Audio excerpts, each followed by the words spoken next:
I'm just going to adjust this. Gives it a good example of what the range of the accelerator control is. We're adjusting this signal for about 100% down to about the 10% range. And this shows what the range of the accelerator is. You'll notice how nice and even and smooth it is. And now it gives us a signal that converts the mechanical pedal, the driving pedal, gas pedal, to the injector. And this signal right here represents the on time of the injector. You'll notice that the on time can increase and decrease, and it's a very sharp, very nice pulse that controls the injectors. Now this is the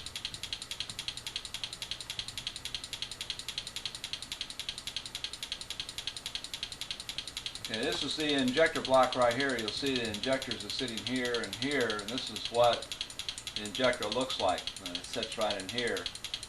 And basically the gas will be coming into the device from this side. Comes into here, to the injector, down into the porting, or the input of the engine itself. If you'll notice, if you listen to the sound, you can hear the injector speed up.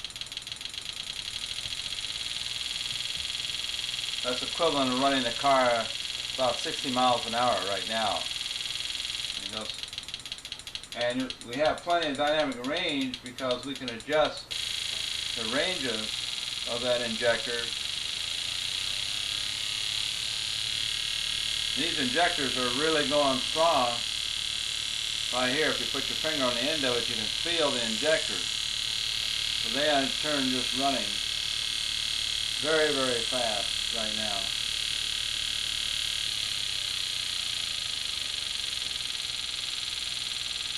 Is the accelerator control, and what this does is it converts the mechanical movement of the gas pedal to an electrical signal which is brought into the system here, which controls the injection. So basically, as you would turn this device, which would be controlling the signals, you'll notice that it would also be controlling the injectors as the same function. So this device right here is the conversion between the gas pedal to an electrical signal which controls the inject time of the injectors.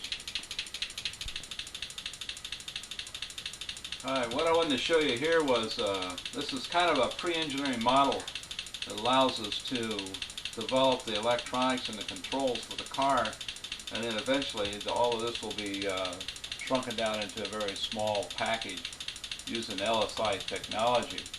Essentially what we're seeing on the packages here is we have a power supply unit here which actually regulates the battery voltage to a consistent level. This particular two modules here you see is associated with the distributor, and you'll notice you can see the lights as they go around. Basically that is the distributor firing. This particular unit is set up for a 4-cylinder car but can also operate a 6-cylinder car. You'll notice that we have two select switches here. These switches right here allows us to switch between gasoline for an operating mode and then switch over to the water as an operating mode. This is so that we can test the differences between the two. These four modules right here basically are the injectors. They control the injector itself right here. We have both manual controls. All the switches in the down position is for manual control, and all the switches in the up position is for automatic control. This particular module right here is the accelerator module. This module controls all of the injectors simultaneously. This particular module right here is a gated module that controls the gated pulses and frequency to the water cells themselves. We can actually turn all the cells off and on by this switch, or go to a manual control where we can adjust the energy that the cell is using and its output by this control. This is the master generator. Everything in the circuitry basically is using digital technology. We do convert it to analog where we have to for the accelerator control. Over here we have a An alarm module. This module will give us an overspeed trip if the tach goes too high, if we have high pressure, low oil, or high temperature. And in some cases we put a jar switch on there so that if, like the Indy 500, that is a requirement. This module here is our tachometer module. Basically what happens here is if we increase our speed to a level, this run light will go out. You'll notice that you can see the lights flashing much faster, and we can get to a point. Let me back it off here. I'll slow it back down, switch a range. Alright, now we're starting to increase our tach.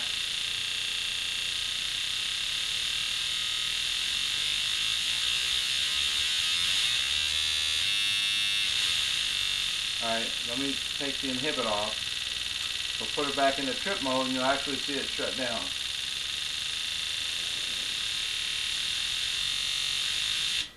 And there's where the engine would have gone into an overspeed condition and we shut the electronics off, therefore allowing the safe operation of the car. We have an alarm light on.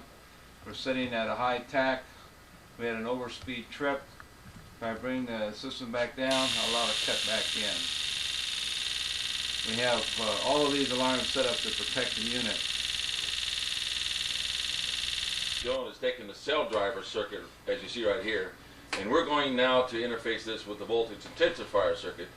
And basically what will happen is that a unipolar pulse train is now entered into the voltage intensifier circuit. And as this happens, this switching diode will now allow this coil to be energized, which is now hooked to the capacitor, which is the resonant cavity, and it forms a resonant charging choke. And basically what takes place is that this charging choke here will be energized, and it's a magnetic field now will restrict the amp flow, allow voltage to take over, and as a result we'll be able to produce a tremendous amount of energy, hydrogen gas from water on demand. One of the pieces that we're retrofitting to the car is that I have my hand on right now is what we call the light gate, or it's a device that fits right on top of the distributor. Essentially what happens is we remove the distributor cap and we put this device in between, and essentially what it does is it takes the rotation of the engine, converts it to electrical signal so that we can control the injectors. This is a part of the light guide that fits onto the system, and we actually set it on the shaft, rotate it till we get the right calibration, and then put the distributor cap and its rotor back onto the system, and we're all set. This is a retrofit for converting. Okay, now as you mentioned earlier, we'll take the light guides to sit here, alright? And then, boy, that went on pretty good, didn't it? And that shield will go on top, and then of course we'll insert the rotor cap. And now we'll just go ahead and insert the distributor see right here, okay? Now that'll be pretty good. Where's your lockdowns at? Oh, they're done now. Now, what we're going to do now is that this is going to be replaced with this air gate, as you see right here. Right. Okay, so that's going to regulate. I better turn it up right, and that'll regulate our air going in. Does this come off like this? Yeah, it'll take off. Yeah, I won't do that. Now this will be, see, the air gate now will be hooked to the accelerator, the laser accelerators we have here. You know, that's hooking to your computer system. Alright, you're going to take this rod, you can hook it right up here, right? Yeah, and that'll be for acceleration control. Okay. Now this is going to be our feedback, our exhaust feedback control, which sits right in here. And that'll regulate now the exhaust gases going back into the injectors, which in turn, here's our injectors. Okay. And so our exhaust gases are going to go back into the injector, and that'll regulate the burn rate of the hydrogen going into the engine, so we'll adjust the hydrogen burn rate to co-equal the gasoline as we demonstrated. Okay. So you're going to previously. Put this piece right here then. Yeah, this is where the regulator is going to be, the exhaust regulators. Now, this injector replaces this manifold, as you see right here. Okay. All right. And so it'll seat down in there, and then you'll have the ambient air going in to a gas, to the hydrogen gas guns, which now will go into the injector systems themselves. Okay. All right. What I'm going to do is adjust the, we've got the injectors operating right here, and this is the inject time that we're seeing on the oscilloscope. And I can adjust the rate. Ah, good. That means now we know, now the engine is specifically being set because of transmission to run around 3,000 RPM. That's good. That's good. Regardless of the year that we're going to be in. Okay, that's so good. Now that's like the car running about 100 miles an hour. And you'll notice here that this pulse here is the inject. This is the first injector, and then that's the second injector. So what you're seeing here and the sound that you're hearing is actually the injectors operating at that speed. Now if you're going about 3,000 RPM, I expect it to be something like that. Okay. So the laser distributor now is going to be triggering this. That's right. They're going to be triggering this so that those injectors are going to be firing right on dead center with the engine. When we hook up the distributor, all we're going to do is hook this up right here, and we'll get the same response on the pulse width right here that we have. And see, I can adjust the pulse width by either going in a manual mode or in automatic mode. Okay. And in this case, I can go, you notice how I can adjust the injector. See how this pulse is going smaller and then larger? Yeah. I'll bring it over here so you can see it. There it is, going smaller and then larger. And that's controlling the eject time of the gas going into the engine. Yeah. I really like those pulses because they're very, very clean. They're very sharp.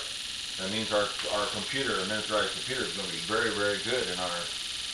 Oh yeah, the signals are really good. They're nice and clean, and there's no problem.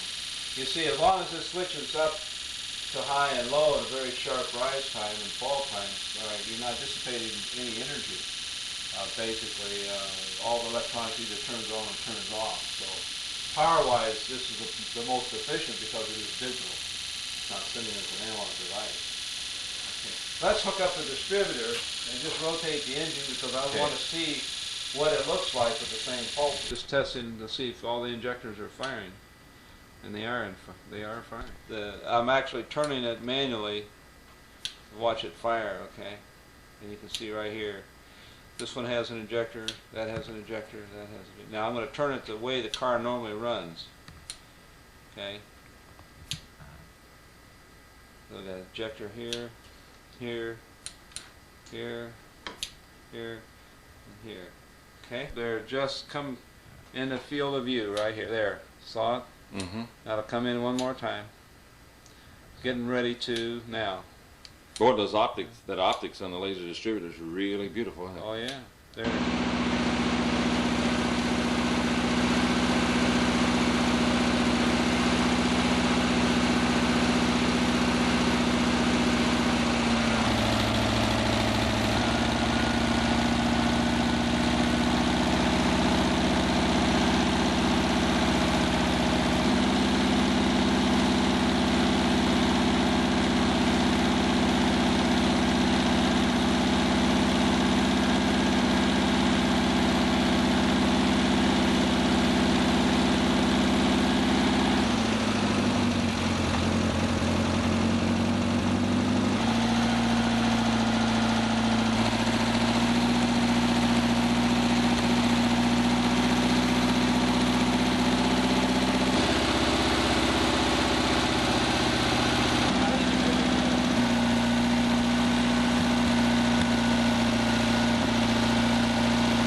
What I wanted to show you was we have the injectors here, which is connected to the electronics.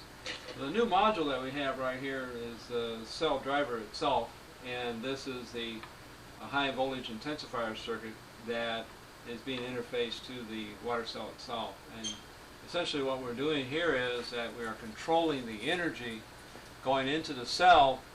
You will notice here that the pulses are changing the number of pulses that the cell is using to determine its power. You'll notice that there's a pulse train that is fed into the cell, and that is directly related to energy. And as I decrease the accelerator, I can decrease the number of pulses that the system sees. Up here, this particular signal is the signal that's fed into the injectors. If you listen to the injectors, You will hear and see that this pulse width gets larger and larger. And what this pulse is, you notice as I'm decreasing it, would decrease the injector time. And the clicking that you hear is the physical injector turning on and off. If you want to listen to all the injectors,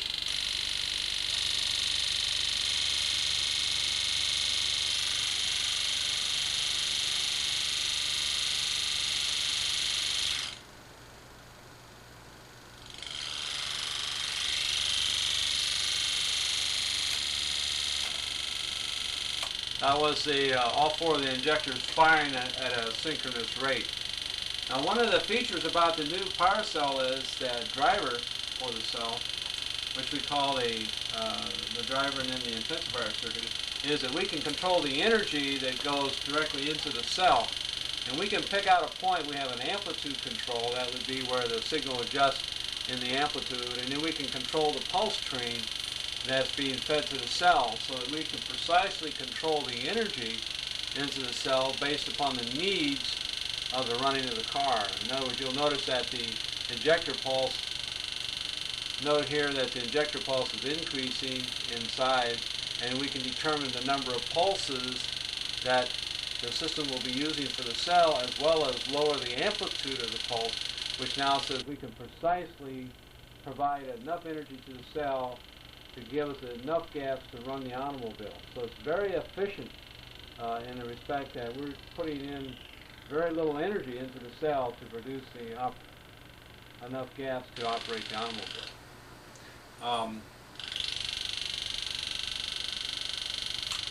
In the case of a manual setup, we can also adjust the system manually so that we can determine the frequency that's fed into the cell.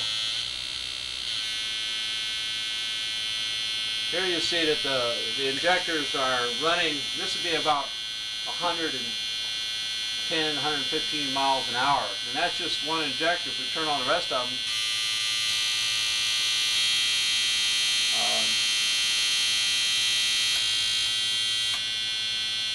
I don't think I want to be in a car when it's running that fast. It's a little bit too fast for my blood.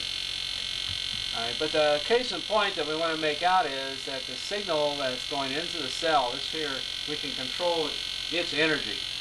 We can control the amplitude of the signal going into the cell, as well as change control the number of pulses or pulse train into the cell. We have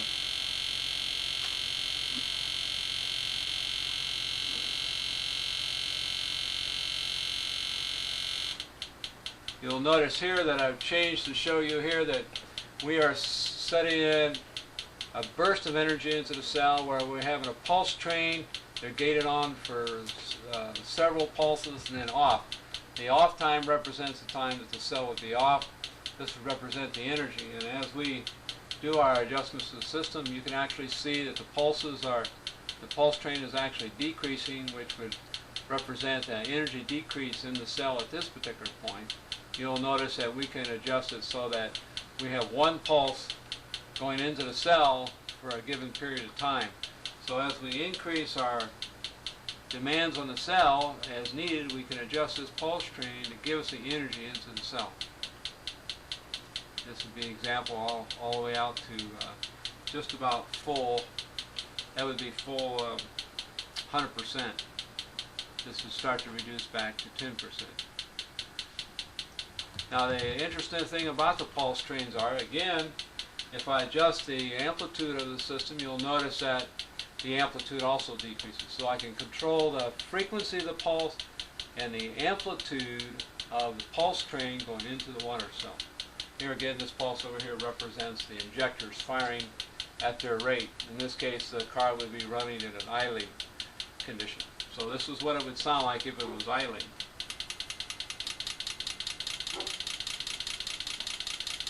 This is what it would sound like if we were running about 60 miles an hour.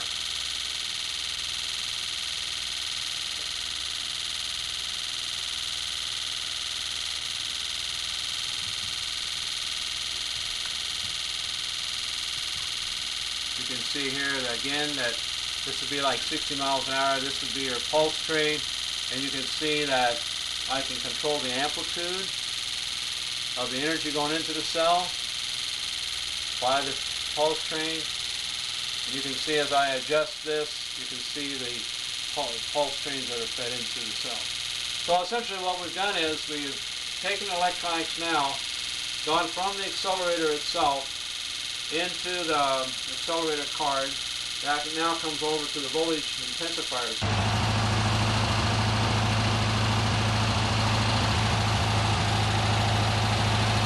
Right there, it'll start flickering. It's up to about 4.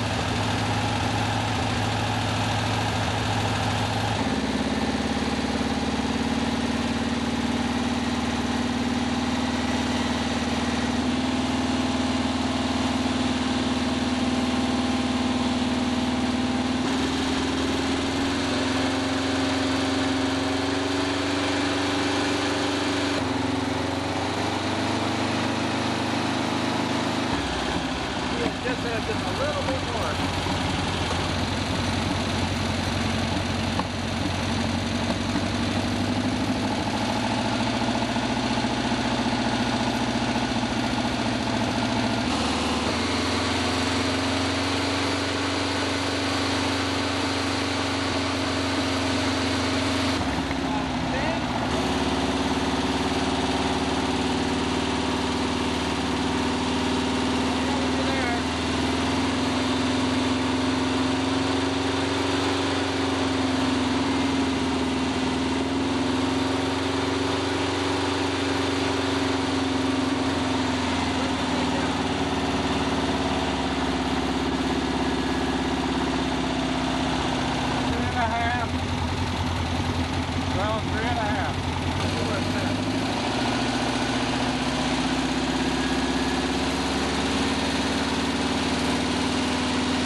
I can get really rambunctious.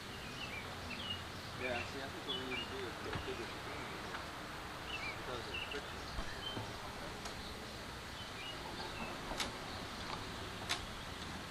Stay with me.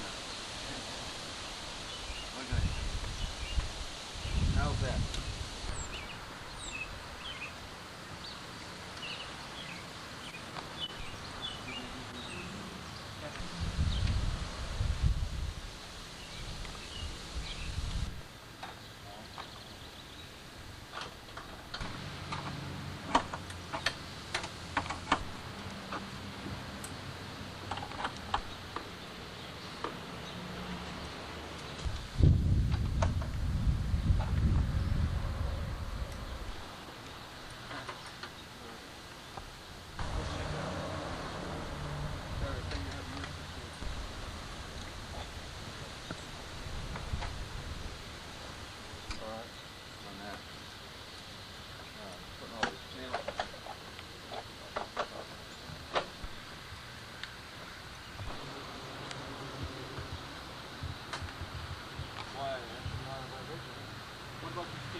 Connected, I really like the way the cabling is taking place.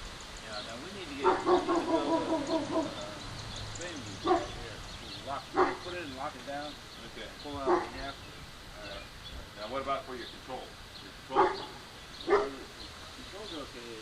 One of the things I think we need to do is maybe think about putting a little trigger on the reset automatically. Okay. So not to reach up on the fan. Alright. Now this is working out pretty good though, isn't it? That's pretty stable. Yeah, put the logo right there. Yeah. That's well. Okay. Shuts off if any oil come on, but it's oil. Okay, so now what we're going to do is go for the VIC unit, which we'll put in here. We'll set the VIC unit here. Yeah, all right. Now, one thing about Jared Maxwell is that's a pretty good feedback. Yeah, as far as the exhaust, because it'll balance it out. You know, when you pull the exhaust out of here, it'll balance out the system, and then we can be able to adjust the burn rate to whatever we get. So the engine will Action. Yeah, okay. All right, now, if I can go ahead and adjust this. Yeah. See, when we loosen this up, Yeah. I'll pull it back to there. Okay. Okay. Okay. All right, let me help you on this then. We need to pull that out though. Yeah. Okay, I'll go get it.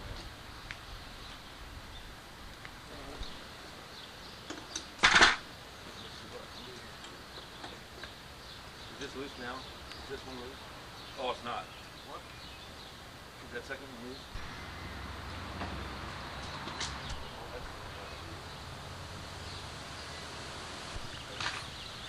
You think you can get one of those things to put on there so we can adjust it right underneath?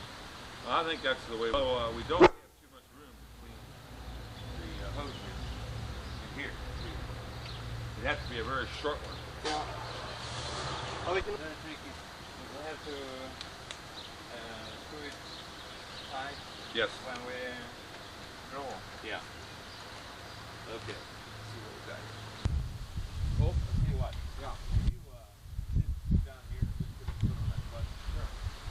Let's see what. Okay, this is the clutch right there.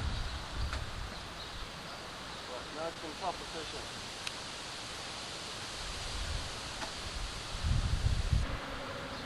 What we have to do is just take those off and come back and say, Yeah. and turn around and smile at me.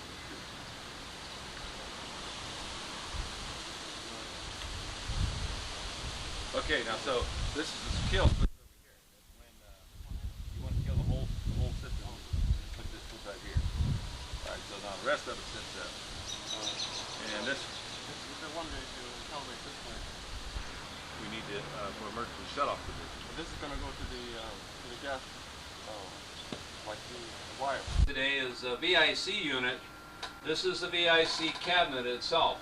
And you'll notice that the way this is designed is that we have the channels that plug in. Now we have up to 11 channels that plug into the VIC unit. Now the power and the control signals are controlled by this panel over here on the right. We have an on-off switch, and this is the jack that controls the gating signal from the GMS unit that goes into each of these channels itself. And then this connector itself goes off to the water fuel cell.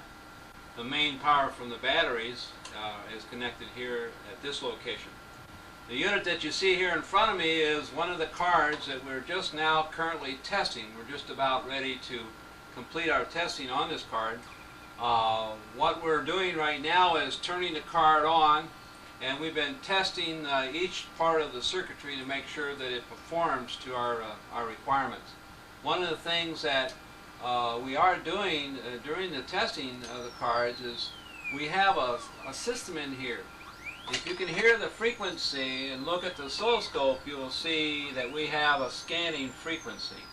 What happens is we are scanning the water fuel cell so that we can find a resonance point at which the system will lock onto. Now, under normal operation, with the cell being attached to the VIC unit, we would do the scanning. You'll notice that this level is going down, then back up, down, and back up. You'll notice that the frequency is getting higher and then lower, and then goes back up high again. And that's actually, we're scanning the water cell, and when we hit the right point, it will lock on and maintain that level. Now what you see on the cards here is that we have a blinking light, which is the oscillator on.